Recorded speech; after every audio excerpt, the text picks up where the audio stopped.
Dear friends, welcome in our channel. इस video में हम सीखने वाले हैं class 11th subject biology chapter number 2.2, जिसमें कि हम किंगडम फंगी के बारे में पढ़ने वाले हैं। इससे पहले हम चैप्टर नंबर 2.1 पढ़ चुके हैं, जिसमें हमने किंगडम प्रोटिस्टा के बारे में पढ़ा था। यहाँ पर जो आपको ये पिक्चर दिखाई दे रही है, ये किसकी पिक्चर है? तो ये फंगी की पिक्चर है। ठीक है, इस टाइप से भी पाए जाते हैं फंगी। यहाँ पर हम देखने वाले हैं फंगी की definition and characteristics of fungi. अब साइंस की जिस ब्रांच में हम फंगी की स्टडी करते हैं उसे कहा जाता है माइकोलॉजी। ठीक है, और जो लोग माइकोलॉजी की स्टडी करते हैं उनको कहा जाता है माइकोलॉजिस्ट। क्या कहा जाता है उनको? माइकोलॉजिस्ट। अब यहाँ पर हम डेफिनेशन अगर देखें फंगी के, तो क्या है definition? The organism which lake chlorophyll whose body is composed of net-like filament having nucleus in their cell and cell is surrounded by cell wall and capable of sexual and asexual reproduction। क्या कहा है यहाँ पर कि जो fungi है वो ऐसे ऑर्गेनिजम्स है जिनमें लेक ऑफ क्लोरोफिल होता है, यानी कि क्लोरोफिल इनमें एब्सेंट रहता है। इनकी अगर स्ट्रक्चर देखें हम तो नेट लाइक फिलामेंट वाली स्ट्रक्चर होती है इनकी। इसके अलावा इनकी जो सेल होती है उसमें न्यूक्लियस प्रेजेंट होता है और इनकी जो सेल है वो सेल वॉल से चारों ओर इस टाइप से कवर रहती है, यानी कि सेल वॉल से इनकी कवरिंग रहती है। इसके अलावा इनकी कैपेबिलिटी अगर हम रिप्रोडक्शन की देखें तो ये सेक्सुअल एंड एसेक्सुअल दोनों टाइप से ये रिप्रोडक्शन कर पाते हैं। आगे इनके कैरेक्टरिस्टिक्स देखते हैं हम। यहाँ पर फर्स्ट कैरेक्टरिस्टिक्स में कहा है fungi are achlorophyllous. Achlorophyllous means इसमें क्लोरोफिल नहीं होता है। They do not contain chlorophyll, thus they are non photosynthetic and show heterotrophic mode of nutrition. इनमें क्लोरोफिल प्रेजेंट नहीं होता है, इस कारण से ये ऑटोट्रॉफिक नहीं होते। ऑटोट्रॉफिक नहीं है मतलब अपना भोजन सेल्फ नहीं बना पाते, ये दूसरे पेड़ पौधे या फिर मरे हुए जीव जंतुओं से अपना भोजन लेते हैं, यानी कि ये कैसे है? हेट्रोटॉपिक है, यानी कि इनका मोड ऑफ न्यूट्रिशन क्या है? हेट्रोटॉपिक। सेकेंड पॉइंट में क्या कहा है? The body structure is in the form of thallus. इनकी जो स्ट्रक्चर होती है वो थैलस जैसी स्ट्रक्चर होती है, which is composed of thread like structure called hyphae. इसके अलावा इनमें थ्रेड लाइक स्ट्रक्चर पाई जाती है जिनको हाईफाई कहते हैं हम, है ना। इनको शॉर्ट में हाइफा भी कहा जाता है। हाइफा जो है वो सिंगुलर है और प्लूरल वर्ड अगर देखें तो हाइफाई है। ठीक है, the network of hi-fi is called mycelium. जो इस टाइप से हाइफाई का जो नेटवर्क बनता है, यानी कि थ्रेड लाइक स्ट्रक्चर का जो नेटवर्क बनता है उसे माइसेलियम कहा जाता है। नेक्स्ट थर्ड पॉइंट में कहा है हाइफाई में बी सेप्टेटेड एंड एसेप्टेटेड। जो हाईफाई होते हैं उनके चारों ओर ऐसे कवरिंग पाई जाती है, यानी कि ये एक फली के अंदर या एक कवर के अंदर रहते हैं, या कुछ हाईफाई ऐसे एसेप्टेटेड भी रहते हैं, मतलब उनमें किसी टाइप की कवरिंग नहीं पाई जाती उनके ऊपर। नेक्स्ट पॉइंट, फोर्थ पॉइंट में क्या कहा है? Cell wall is made up of chitin and fungal cellulose. इनकी जो सेल वॉल है, जैसे सेल है तो सेल के चारों ओर जो कवरिंग है उसे हम कहते हैं सेल वॉल। तो ये जो सेल वॉल है वो काय की बनी हुई रहती है? काइटिन की या फिर फंगल सेल्यूलोज की। एग्जाम में नीट वगैरह के एग्जाम में पूछा जाता है कि जो फंगी की कवरिंग है वो काय की बनी होती है, तो काइटिन की बनी हुई रहती है। इसके अलावा वो फंगल सेल्यूलोज की भी बनी हुई हो सकती है। In the membrane of class oomycetes it is composed of cellulose. जो इनकी एक क्लास है ओमाइसिटीज, इसमें जो सेल वॉल है वो सेलुलोज की बनी हुई रहती है। Reserve food is always found in the form of glycogen and oil drops. ये भी नीट में क्वेश्चन पूछा जाता है कि जो फंगी है इनके अंदर जो रिजर्व फूड है वो किस फॉर्म में होता है? तो ग्लाइकोजन के फॉर्म में होता है और साथ ही ऑयल ड्रॉप्स के फॉर्म में प्रेजेंट होता है। नेक्स्ट है reproduction takes place both by means of asexual reproduction and sexual reproduction, यानी कि इनमें दोनों टाइप से रिप्रोडक्शन पाया जाता है, asexual method plus sexual method. Next है sex organs and sexuality is gradually reduced and degenerated in advance fungi. जो एडवांस फंगी है इनमें जो सेक्सुअल रिप्रोडक्शन की कैपेबिलिटी है वो डिजेनरेट हो जाती है, साथ ही इनके अंदर जो सेक्स ऑर्गन होते हैं वो भी डिजेनरेट हो जाते हैं। किसमें? जो एडवांस फंगी है उनमें। ठीक। 8th पॉइंट में कहा है इसमें vascular tissues are completely absent in fungi. जो वस्कुलर टाइप के टिश्यूज पाए जाते हैं वो फंगी में एब्सेंट रहते हैं, यानी नहीं पाए जाते।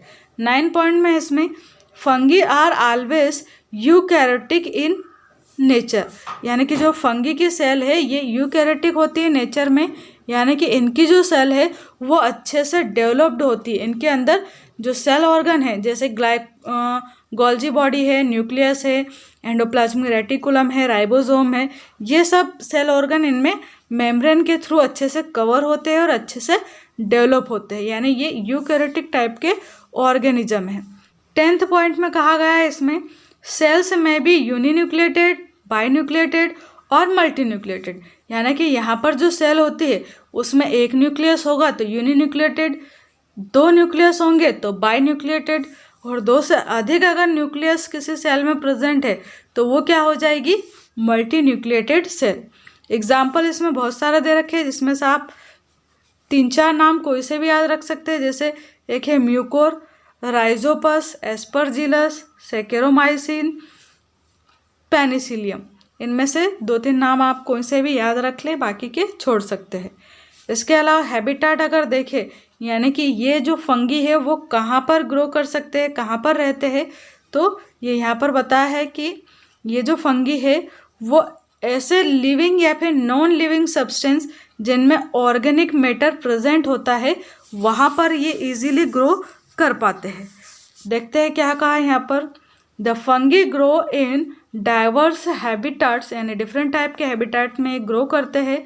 In fact they grow in every available habitat. अगर यूँ कहा जाए कि लगभग सभी हैबिटाट जहाँ पर कि ऑर्गेनिक मैटर होता है वहाँ पर ये ग्रो कर सकते हैं। Living or dead is found, most of them are terrestrial, ज़्यादातर इसमें से टेरेस्ट्रियल होते हैं, यानी कि अर्थ के ऊपर ग्रो करते हैं, है ना, जनरली ज़्यादातर। इसके अलावा the terrestrial fungi thrives best in humus soil and is considered to be more advanced. Some fungi inhabit the tissues of living organism. Some fungi inhabit the tissue of living organism. क्या कहा है इन्होंने कि जो fungi है वो terrestrial यानी कि अर्थ के ऊपर अच्छे से ग्रो कर सकते हैं। इसके अलावा कुछ जो फंगी है वो प्लांट के ऊपर या पत्थर वगैरह के ऊपर या फिर जो आपकी ब्रेड वगैरह रहती है इनके ऊपर या रोटी के ऊपर। इसके अलावा ये एयर में भी प्रेजेंट रहते हैं, हमारे सिर के अंदर भी कुछ फंगी आ जाते हैं। इसके अलावा वाटर वगैरह में भी फंगी प्रेजेंट रहते हैं। बहुत सारे फंगी को हम खा पी भी लेते हैं, है ना। कभी कभी ये हमारे लिए ज़्यादा नुकसानदायक भी होते हैं और कभी कभी कम नुकसानदायक भी होते हैं। तो इस टाइप से लिविंग एंड नॉन लिविंग दोनों में ही डिफरेंट टाइप के फंगीज पाए जाते हैं। बस ये क्या देखते हैं कि ऐसे सब्सटेंस होने चाहिए जो कि ऑर्गेनिक हो, जो कि लिविंग हो या नॉन लिविंग हो, उससे इनको कोई फ़र्क नहीं पड़ता। बस वो ऑर्गेनिक मैटर होना चाहिए जिस पे कि अच्छे से ग्रो कर पाते हैं। यहाँ पर दे रखा है, इसमें देखिए कि ये हमारे ब्रेड पर पाए जाते हैं, है ना। जेम्स, पिकल, फ्रूट्स, वेजिटेबल, ये सब चीज़ों पर ये ग्रो करते हैं। इसके अलावा ये हमारी ब्रीथिंग के थ्रू यानी एयर में प्रेजेंट होते हैं, तो ब्रीथिंग के थ्रू हमारी श्वास के थ्रू अंदर भी जाते हैं बॉडी के। इसके अलावा ये डैम्प एंड डार्क प्लेस जो रहती है जिसमें ह्यूमिडिटी यानी कि नमी ज़्यादा होती है वहाँ पर ये अच्छे से ग्रो करते हैं। हमारा जो ड्रिंकिंग वाटर है उसके अंदर भी ये पाए जाते हैं। इसके अलावा फ्रूट्स वगैरह के ऊपर भी ये प्रेजेंट होते हैं। तो ये होगा इनके हैबिटाट। स्ट्रक्चर अगर हम देखें तो इसकी जो स्ट्रक्चर है वो किस टाइप से दिखाई देती है, ये स्ट्रक्चर यहाँ पर बनी है, देखिए इसमें, है ना। ये राउंड शेप में सेल्स जो दिखाई दे रही है आपको, ये क्या है, फंगी की स्ट्रक्चर है। इसमें न्यूक्लियस प्रेजेंट होता है।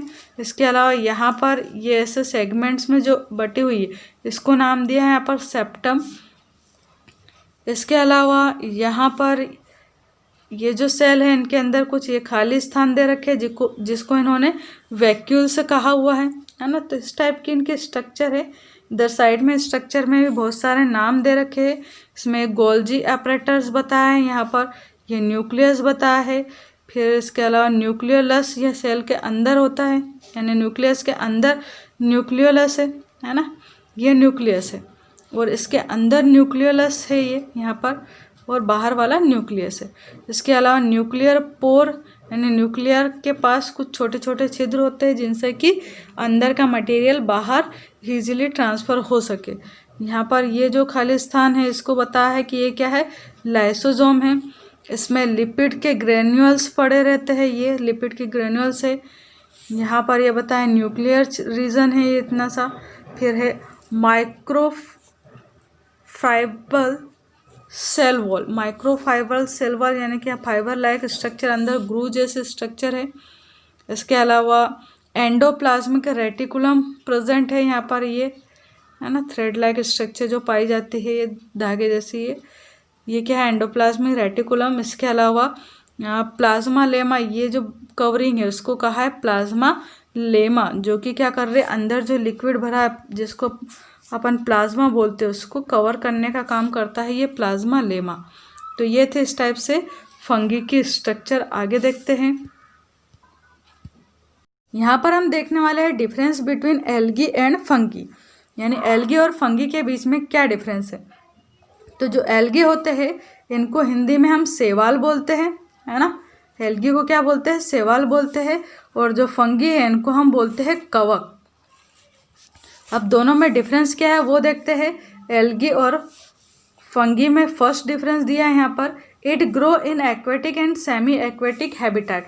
जो एल्गी है वो एक्वेटिक और सेमी एक्वेटिक दोनों टाइप के हैबिटेट पर ग्रो कर सकता है, जबकि फंगी जो है वो aquatic, semi aquatic and terrestrial habitat के ऊपर भी ग्रो कर सकते हैं। जो टेरेस्ट्रियल रीजन्स होते हैं जैसे कि पेड़ की जो छाल है उसके ऊपर भी ये ग्रो कर पाते हैं। इसके अलावा ज़मीन के ऊपर, गोबर वगैरह के ऊपर भी ये ग्रो कर पाते हैं। रोटी है, ब्रेड है, इनके ऊपर भी ये ग्रो कर पाते हैं। सेकेंड पॉइंट है, algae usually possess chlorophyll, fungi do not possess chlorophyll. जो एल्गी होते हैं उसमें क्लोरोफिल होता है, फंगी में कोई क्लोरोफिल नहीं होता है। थर्ड पॉइंट है, they are photoautotrophic in nature. जो एल्गी होते हैं वो कैसे होते हैं, फोटो ऑटोट्रॉफिक होते हैं इन नेचर। और जो फंगी है वो क्या है, लेक ऑफ क्लोरोफिल, इनमें क्लोरोफिल एब्सेंट होता है, इसलिए कैसे होते हैं, ऑटोट्रॉफिक होते हैं। यानी कि फोटोट्रॉफिक ना होके कैसे रहेंगे, ऑटोट्रॉफिक रहेंगे, यानी कि अपना भोजन ये दूसरे जीव जंतुओं से या पेड़ पौधों से लेंगे। फोर्थ पॉइंट है यहाँ पर, algae grow in well light area. जो एल्गी है वो एक अच्छे से लाइट वाले एरिया में ग्रो करते हैं, जबकि जो फंगी है वो डार्क रीजन वाले एरिया में ग्रो करते हैं। तो इस टाइप से हमने देखे यहाँ पर 4 डिफरेंस। इसके आगे के डिफरेंस देखते हैं। फिफ्थ पॉइंट देखते हैं डिफरेंस का। फिफ्थ पॉइंट में क्या कहा है यहाँ पर, cell wall is made up of cellulose. इनकी जो सेल वॉल होती है एल्गी की वो सेल्यूलोज की बनी हुई रहती है, जबकि फंगी में जो सेल वॉल है वो किसकी बनी होती है, फंगल सेलुलोज की या फिर काइटिन की बनी होती है। किसकी बनी होती है, फंगल सेलुलोज या फिर काइटिन की। 6 पॉइंट में क्या कहा है, reserved food material is starch. जो एल्गी होते हैं इनके अंदर रिजर्व फूड क्या होता है, स्टार्च होता है, या फिर इसी से रिलेटेड दूसरे टाइप के पॉलीसेकेराइड्स होते हैं, या फिर इसमें ऑयल ग्लोब्यूल्स भी प्रेजेंट होते हैं एज अ रिजर्व्ड फूड। जबकि जो फंगी होते हैं इसमें ग्लाइकोजन पाया जाता है रिजर्व फूड के फॉर्म में, और ऑयल ग्लोब्यूल्स पाए जाते हैं। क्या पाए जाते हैं, ऑयल के ग्लोब्यूल्स पाए जाते हैं एंड ग्लाइकोजन पाया जाता है एज अ रिजर्व्ड फूड। फिर 7 नंबर पॉइंट देखते हैं, motile spore and motile gametes are quite common. जो एल्गी है इनमें motile spore and motile gametes इनमें कॉमनली पाए जाते हैं, जबकि फंगी के अंदर मोटाइल स्पोर जो है या मोटाइल गैमेट्स जो है वो बहुत ही रेयर होते हैं, यानी कि बहुत ही कम पाए जाते हैं। ठीक है। 8th नंबर पॉइंट देखिए, 8th में क्या कहा है, in sexual reproduction plasmogamy is immediately followed by karyogamy. यानी कि ये जो एल्गी है इनमें जो कैरियोगेमी होती है, यानी कि जैसे दो सेल्स हैं यहाँ पर, तो जब ये इनके दोनों के न्यूक्लियस आपस में आकर यहाँ पर फ्यूज़ होते हैं, जैसे ये मान लीजिए दो सेल है तो इनके जो न्यूक्लियस है वो आपस में आके से फ्यूज़ होते हैं और फिर यहाँ पर जो प्लाज्मा है वो इजीली फ्यूज़ हो जाता है, यानी कि दोनों सेल का जो प्लाज्मा है वो आपस में मिक्स हो जाता है और इसको अपन बोलते हैं प्लाज्मोगेमी। जब न्यूक्लियस आपस में मिक्स होते हैं तो उसे हम कहते हैं कि ये क्या है, कैरियोगेमी है। ठीक है, न्यूक्लियस आपस में फ्यूज़ हो रहा है तो कैरियोगेमी, और अगर यहाँ पर साइटोप्लाज्म आपस में फ्यूज़ हो रहा है तो इसको बोलेंगे प्लाज्मोगेमी। तो जो एल्गी होते हैं इनमें कैरियोगेमी के थ्रू प्लाज्मोगेमी जल्दी से हो जाती है, जबकि जो फंगल सेल्स है इनमें पहले क्या होता है, इनमें प्लाज्मोगेमी होती है, यानी कि जो प्लाज्मा है वो यहाँ पर आपस में मिक्सअप हो जाता है।